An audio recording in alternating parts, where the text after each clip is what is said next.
Welcome to the Ultimate Create Mod Starter House. This starter house and workshop comprises everything that you need for the mid to late game of the Create Mod in one beautiful looking house. There are normal things on the outside, and as we head on inside, this is filled with tons and tons of tech.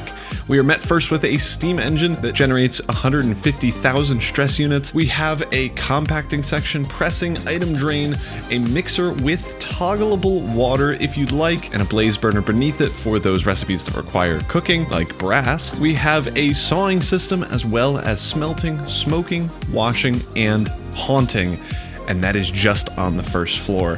Heading up to the second floor, we have a 5x5 crafting grid, a massive and really efficient precision mechanism farm, as well as a tech corner, which I'm just calling it that, but we have an ore crushing, processing, and washing station, an andesite, brass, and copper casing station, normal crushing wheels for your everyday needs, as well as a automatic cog and large cog crafting station. So welcome back to another Create Mod tutorial where we are going over probably my favorite tutorial that I've made in quite a while. I know that in literally the last tutorial that I made, it was the full andesite age, but this one's just so nice. I do apologize for the missing upload on Monday. I have been grinding Schedule 1. I'm so addicted to that game. But let's get into this tutorial. This is a starter house workshop thing in the Create Mod. This is compatible with Create version 0.5 and 6.0. I have schematics for both of them in the description. Be careful for some versions, whether it's Forge, Neoforge, or Fabric, if that's out eventually, might not have the proper filters for things because that's been an issue. So if that's the case, check out the schematic part of the video and we'll get over that. But let's go over everything that this build includes. I mean, obviously it's so pretty and you should all give me props in the comments because I tried my best, but I think it looks really, really good. You can obviously change any of the wood types, any of the colors, any of the whatever to whatever you want. That's the beauty of building. You could just change stuff. We have a little sheep and cow pen thing on the outside here. We have a little area for anvils, grindstones, smithing, a little bit of storage extra, a little crop farm that can be automated if you'd wish, and then an enchanting setup over here with an anvil and grindstone included, and a little chest for lapis. That's on the outside. The inside is way more intense, way more factory-like, so let's get into it. We are met by entering with a boiler, a level 9 steam engine that generates 150,000 stress units. On the backside here, we have boatloads of storage for you, and this is the first floor. This thing is packed with farms. It is intense, so let's go over everything that is in here. Starting over on this side, we have our bulk smelters, washing, smoking, and haunting system. There is input and output chests marked for each of them, and we have kind of the description over here, and there's a little blocking thing so you don't have to look at the ugly bits. The steam engine, of course, can route over into our network gauge where you see that we have plenty of remaining capacity if you want to add on to this at all. We have a compacting system here, really small and compact, pressing, an item drain, if you care about that. This item drain will also route all the way over and up into this basin.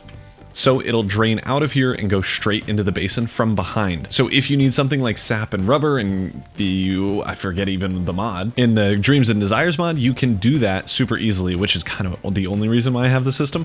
But if you want it, it's here.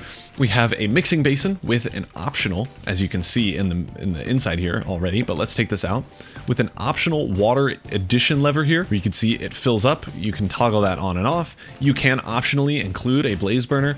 It currently has a straw in it. If you don't have the straws mod, you'll have to feed it with a belt, either manually or with a mechanical arm. There's one back here, that's why I was looking over there, with a mechanical arm, but it is by default loaded in with a pipe from below. We have a little sawing system here that's set to kind of the wood types and shafts. And then, of course, the smelting, hunting, washing, all that stuff. Up on the second floor is our more advanced stuff. We have mechanical crafters, a precision mechanism farm built into the wall. And then over on this side, we have our crushing wheels that will lead us into a disenchanter that is optionally there. If this isn't not there for you, you can just extend this belt, no problem. We have our XP tank that if you do have XP in here, you can just quickly drop that out to pick it up. This crushing wheel system in particular is meant for ores. So if you get iron ore, you can crush the normal iron ore into the crushed iron, and then you can wash it and you'll get other stuff like redstone, which is why this whole system is here. We have our casings kind of machine here where you put in andesite alloy or brass ingots or copper ingots, and then you put in your logs in here.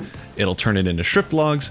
giving you the andesite casings or whatever, brass casings, copper casings. And then we just have standard crushing wheels here that can be used for like sand, gravel, whatever. And then we also have our cog output and little cog farm here that can make either large or small cogs depending on this filter. And then up at the top here, we have your personal bed area with a couple of personal storage bits. And all of this is packed into this tiny little house. And of course we have a balcony. Because why wouldn't you? You can plop this thing straight into your world. It'll start working right away. And I will, of course, have time cards and chapters in the description for anything that you would want to skip to. There will also be an ingredient list to build this thing, and I am including the exterior pathways here, but depending on what you want, you might want more mud blocks and coarse dirt and stuff to extend this out to other parts of your base. This is quite a late game build in terms of the create mod progress. You will need, since you have steam engines and blaze burners, at least access to the nether. But honestly, once you've done that and gotten a couple of brass bits, this is pretty easy to make because all the building blocks other than the brass is pretty early game. If you all are interested, I'm definitely willing to make an andesite age, kind of more basic starter house for the create mod. So if you want that, let me know down in the comments and leave a like. And a little more shameless self promo. If you're new to the channel, subscribe, check out all my other videos, do that. Yeah, that would be good. And I am streaming occasionally. I've just streamed a bunch of Schedule 1, which is why I haven't been making videos, but I also have a stream VODs channel that will be in the description and also tagged in my channel itself, so you can go check that out if you like kind of longer form content. So now let's get to setting up the schematic. I'm going to be walking you through exactly how to paste it in and then configure everything with it. So let's just get into it. I already have the schematic loaded in from my schematic table, and I'm deciding to place it in here. I'm placing it so that the dirt and mud area is lined up with where I want my floor to be, where I want the base layer to be. You can see over here that it is a little bit higher up, but we can fix that later if we care. So I think this is a pretty good spot. So let's get this set up with the Schematicannon. If you haven't used the Schematicannon before, it's pretty simple to set up. We are going to need to put gunpowder in here and then place chests or barrels or other inventory sources around this thing to give it all the items it needs. No! What? But as you can see, once we put a creative crate down, which just has every item in the game in it, it will start placing down blocks. First, if we want to get a material checklist, this will also be in the description, but if you want one, you can put a book. I just shift clicked it, but you can place it in there, and it will write out all the ingredients that you need. Once we've done that, we are going to verify that we have replaced solid with any checked. And then if you want to, you can click skip missing blocks in case you're missing some like specific things like blaze burners that you could add later if you want. But now let's get into it. I'm going to place in my thing, and for some reason this starts it. It's not supposed to. Usually you have to click the plus button. While this is building though, you may be wondering why we're not doing a block by block tutorial for this, and it is because I kind of tried to, but I realized how bad I am at building tutorials. So if you really want one, let me know down in the comments. I probably won't make a block by block tutorial for this since we already have a tutorial, but maybe for future build-based builds that are supposed to look pretty, I might do one. But this took, I think, 3 hours to record, and it was so hard to follow that I just kind of gave up. And now we're doing the schematic one. Now that the schematic cannon is done, we have this looking thing. You can see that all the pots are not on here, and that's because it won't place in pots for you, but we can do that at the very end. Everything else does seem to be in though, and you can see that on the outside here, the wheat crops are not really gonna grow as fast because this soil is not hydrated. We're going to need to break one of the wheat crops to get to this, which you can see on the top is an andesite stair. We're gonna fill this in with water, and then we can place back those crops, and you can see that they start to rehydrate. You'll want to put whatever animals you have in this little area here. You can always expand it if you want. And now we're going to run around placing down pots kind of wherever. It doesn't matter. It will make it look a little bit better. I would just recommend varying up the colors and stuff that you use. Tulips are a great way to do that, but if you don't have those, literally whatever's around you, as long as they're slightly different colors, will make it look so much better, as you can see. I am just gonna throw in some more berry bushes, and let's just do 2 pots up here. That'll be fun. And we're just gonna go around doing this on all the windowsills or fake ones, because this is actually not a window. Going around here, these plants are in, and then we're just going to 2 pots, and I think that should be all of them except for right here. There we go. Now that's all of them. That's the outside done. Heading into the inside, we can see that nothing has been added or changed. You can see that all of the shafts here are not added, and that's just a glitch or something. I don't know. Schematicannons are kind of weird. So we're going to need to put in shafts in all of these places all the way along here. But before you do that, because I actually just made this mistake, we need to fill in lava here. This is going to get kind of sketchy, so hold your horses. But if we get some lava, and what I'm going to do is I'm going to place a temporary shaft right here so that we can still reach in and see, but then the water won't flow towards us. You're going to get 14 buckets of lava and fill them in on all the spots here. Once we've done that, I'm just going to place in those 2 shafts. I'm going to break this one and place in the last 2 buckets of lava, and that should now be holding behind those shafts. You should see underneath here, if we go into a little fly cam, that all of our dripstone things are now dripping lava. If you see that, then you're good. That one is. And you can also check by looking at the tops of the lava to see if any are flowing, and they look to all be sources. Once we have that, we're actually going to break if you have a grass block there that just didn't get replaced. And you can see that there are 2 cobblestone stairs on either side of this mechanical pump in the hole here. We're going to waterlog both of those so that this gets to an infinite source. We're going to need to do a few things on the backside of this fluid tank kind of system here, so we'll do that in a second. But for now, let's go through some other things that we need to do. This mechanical pipe is going to pull water from beneath it, so we're going to need to dig a little area here and waterlog these 2 stair blocks that are included in the build, and then replace those. If you want to route lava in here from a pipe, you need a specific mod to do this. It's the straws mod. If you want to route a pipe into this blaze burner for infinite lava, you can from down below. Otherwise, you're just going to come over and right-click it with a lava bucket or other fuel source like wood or something else. All of these should be working, but we'll verify once we get there. And then back here, we're going to need to put in our water in this spot here and our lava over on the far end. You can then just replace those 2. Up top here, make sure these filters are set. They should be, but it's just good to clarify. That doesn't need any additions. I don't think anything up here does. We need a water source right there. And then we're going to head out onto the balcony.